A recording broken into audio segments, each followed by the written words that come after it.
Class نام السلام علیکم ورحمۃ اللہ وبرکاتہ۔ بیٹا آج کا جو ہمارا لیکچر ہے وہ پارہ نمبر 10 اور پارہ نمبر 10 کی جو آیہ مبارکہ 41 ہے وہی آج ہم پڑھیں گے۔ اس سے پہلے آپ نے اللہ تعالیٰ کا جو ارشاد وہ سنا کافروں کے بارے میں۔ اللہ تعالیٰ نے اس سے کہا کہ تم لوگ باز رہو، اور اگر تم لوگوں نے پھر وہی کام کیا تو تمہارے ساتھ بھی ویسا ہی سلوک کیا جائے گا۔ تو اس سے پہلے دوسری امتوں کے نافرمان قسم کے لوگوں کے ساتھ کیا گیا۔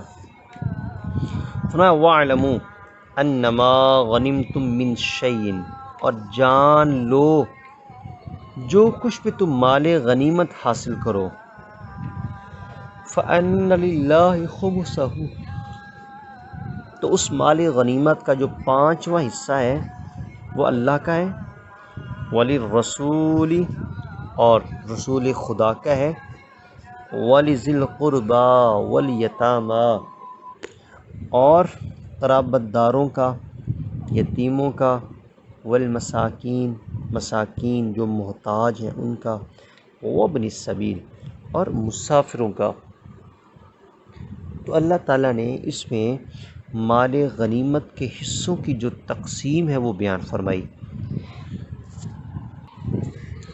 اور فرمایا کہ جو 5واں حصہ ہے مال غنیمت کا وہ اللہ اور اس کے رسول کا ہے۔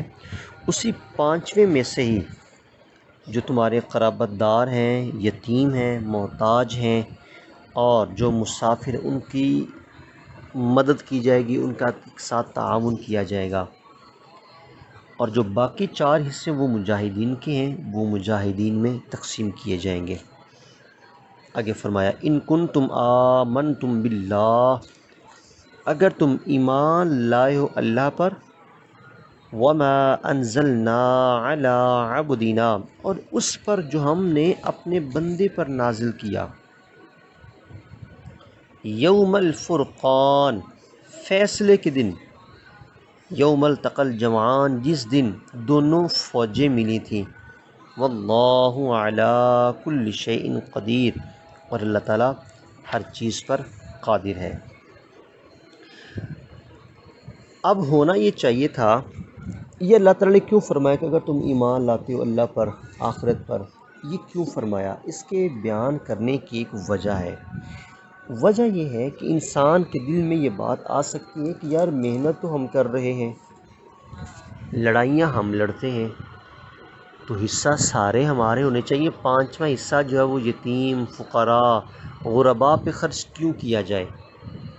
یہ انسان کے ذہن میں ایک بات آ سکتی ہے۔ تو اس کا جواب یہ دیا گیا کہ اگر تم اللہ پر ایمان لاتے ہو اور اس چیز پر جو رسول خدا پر اللہ کی طرف سے نازل کیا گیا اس چیز پہ تم یقین رکھتے ہو، تو پھر یہ جو تقسیم ہے یہ اللہ اور اس کے رسول کی طرف سے ہے۔ اور بچوں آپ کو یہ چیز پتہ ہونی چاہیے کہ مال غنیمت کی یہ تقسیم صرف اس شریعت اسلامیہ میں ہے۔ اس سے پہلے جتنی بھی شریعتیں اور جتنی امتیں گزری ہیں ان میں مال غنیمت کو استعمال کرنا جائز نہیں تھا۔ ان کے پاس جو مال بھی آتا تو ان کی ایک مخصوص جگہ بنی ہوتی تھی، وہ اس پہ جا کے سارے کا سارا مال رکھ دیتے، آسمانی بجلی آتی اور اس کو جلا کر راکھ کر دیتی، تو یہ بجلی کا آ کر جلانا ان کے نزدیک اس کی قبولیت کی ایک شرط تھی، ایک ذریعہ تھا۔ لیکن اللہ نے اپنے نبی کے ذریعے رحم کیا اور مال غنیمت کو ہمارے لیے جائز کر